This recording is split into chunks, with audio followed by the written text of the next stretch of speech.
3 detenciones las semanas recientes de personas vinculadas al cártel Jalisco Nueva Generación, CJNG, hablan de la importancia de este objetivo para el actual gobierno federal. Como lo había advertido Alfonso Navarrete Prida, secretario de Gobernación. Pero también estos arrestos ponen de manifiesto cómo ha incrementado su presencia, poderío e importancia en el lucrativo negocio del narcotráfico, un grupo que a principios del actual sexenio no era prioritario para las autoridades federales. La detención de Rosalinda González Valencia, esposa de Nemesio Oseguera Cervantes, y señalada como operadora financiera al estar vinculada al grupo conocido como los Queenies, quienes ayudaban en el apoyo económico al cártel formado por sus hermanos, varios de los cuales se encuentran presos, así como de José Farías Álvarez, conocido como el abuelo y fundador de un grupo de autodefensas en Tepalcatepec, Michoacán, que en teoría se formaron para combatir a los caballeros templarios en 2013 y que fueron infiltrados por criminales, además de la aprehensión de Gerardo Botello González, el Cachas, líder regional en Michoacán y Guanajuato y encargado de eliminar al grupo rival conocido como los Viagras, dedicados al robo de combustible, entre otros ilícitos, muestran que la ofensiva gubernamental va en serio. Solo que a cada acción corresponde una reacción, pues si algo caracteriza al CJNG es su temeridad al demostrar su poder. Hay que recordar que se trata del mismo cártel que derribó un helicóptero de la Fuerza Aérea Mexicana en mayo de 2014 y que se mostró, en videos difundidos en redes sociales, realizando un desfile con automóviles que tenían pintado en las portezuelas las siglas del cártel en calles de Loma Bonita, Oaxaca, este año. La existencia del CJNG es la prueba del fracaso de la actual estrategia en el combate al crimen organizado, como señala Alan García Huitrón, investigador del Instituto Nacional de Ciencias Penales, INACIPE, en entrevista con Siempre, quien además apunta que esto ha dado como resultado más violencia.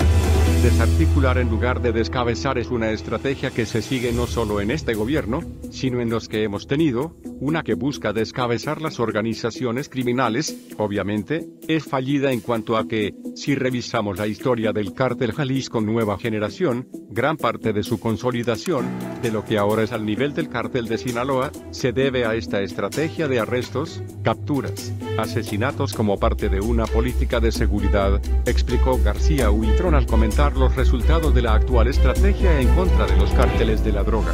De acuerdo con el especialista, ir en contra de los líderes de los grupos del crimen organizado, además de no reducir la violencia, solo ha hecho que cambien de liderazgo y se fortalezcan.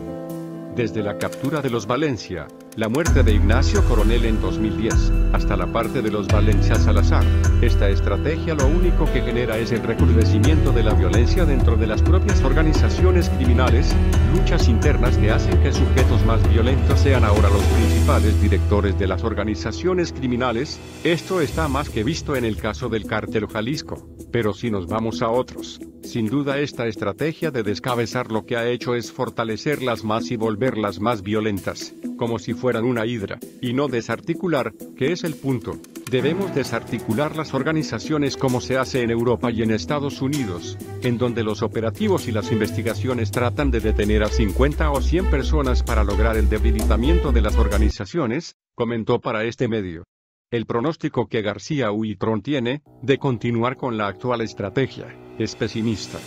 Si seguimos en esa misma estrategia de descabezar y de solamente detener al líder visible, porque al final de cuentas es un líder mediático, habría que investigar de manera antropológica y sociológica si de verdad es el líder mediático. Entonces, si seguimos en esta idea de que detengan a Oseguera Cervantes, quien es la cabeza visible del cártel junto con Abigail González Valencia, de los Queenies, lo que vendrá es una persona más violenta, más sanguinaria que trate de luchar internamente por controlar al cártel. Vemos cómo Oseguera llegó a esta posición y que tiene que ver con esta parte, con la idea de las capturas y los arrestos, cómo se dio una lucha interna entre los torcidos y la resistencia, como los primeros se vincularon más al cártel de Sinaloa, por lo que me parece que si seguimos con esta estrategia se va a recrudecer más la violencia, agregó. Cártel globalizado. Otro fenómeno que resaltó durante la entrevista a Alan García Huitrón fue la manera en que los grupos del crimen organizado han aprovechado el tema de la globalización para expandir sus negocios. Para el investigador del INACIPE, el CJNG es un buen ejemplo de este tema, pues en 22 estados del país y con presencia en Estados Unidos. El Cártel Jalisco es un caso muy interesante, porque varios de los factores que explican que sea una organización fuerte tienen que ver con su conexión internacional. Hoy estamos ante una coyuntura, al parecer no es un hecho palpable, objetivo, pero al parecer Estados Unidos va a dejar de ser el país en un futuro, principal en cuanto a consumo y demanda de drogas, pues otras naciones como en Europa, Australia, Canadá y algunas de Oceanía pagan mejor las drogas. Es un asunto interesante en el que transnacionalizó sus estrategias y mecanismos criminales el CJNG para ubicarse en una posición privilegiada, en el marco de la globalización, dentro de las organizaciones criminales en México, dejando de mirar exclusivamente a la Unión Americana, apuntó. Asimismo, explicó que en una era en la que la globalización marca tendencias que siguen empresas o países enteros, también la delincuencia organizada aprovecha esta circunstancia. Como tal, tenemos la globalización positiva, que tiene que ver con la apertura del mercado, de la economía, desde la década de 1980 con la caída del muro de Berlín. Pero también tenemos la globalización negativa, como la llama Manuel Castel, pues esta apertura no solo beneficia a los mercados positivos o legales, sino que también permite que las organizaciones ilegales de ciertas naciones lleguen a tener una conexión internacional cada vez más fuerte. ¿Qué quiere decir esto? ¿Qué se esperaría de los gobiernos, independientemente de si es México u otro país? Pues que también se unan a una globalización en torno a una política criminal, por ejemplo, la trata de personas, tema en el cual hicimos una investigación en la que encontramos que hay una normatividad muy heterogénea, conceptos distintos, y eso no permite homologar la política criminal, las estrategias, las sanciones en contra de estos fenómenos que son transnacionales. Lo mismo tendría que ocurrir en cuanto a la delincuencia organizada. Los estados deben contar con estrategias regionales, mínimamente, para poder debilitar de manera efectiva a las organizaciones transnacionales. Ya los estados-nación con antecedente en el Tratado de Westfalia, hoy en día prácticamente son cosa del pasado. Estamos ante una globalización y un mundo sin fronteras, y no puede ser que eso lo aproveche únicamente la delincuencia organizada y no los estados. Necesitamos estrategias regionales, conexión más puntual con otros países de Centroamérica, con Estados Unidos y Canadá, para tener más éxito en el combate a estas organizaciones, completó nuestro entrevistado. Lo que se debería hacer para el investigador, lo que sucede en materia de seguridad pública, debería ser atendido por medio de estrategias integrales, considerando diversos aspectos que inciden en este asunto. Al final de cuentas, gran parte de la violencia que vive México desde hace 20 años es producto de las luchas entre los cárteles. Si miramos los homicidios, de lo cual hicimos una investigación en el INACIPE, revisando la relación entre narcotráfico y los territorios de poder, concluimos que evidentemente en donde hay más homicidios y más problemática en términos de inseguridad son los espacios donde existe esta idea del tráfico, ya sea porque son frontera, porque son centros turísticos, rutas. En efecto, gran parte de la crisis que tenemos en la materia y en derechos humanos es debido al crimen organizado, señaló. Planteó que lo que se debe hacer es generar una estrategia integral. De entrada, generar una política criminal integral e internacional.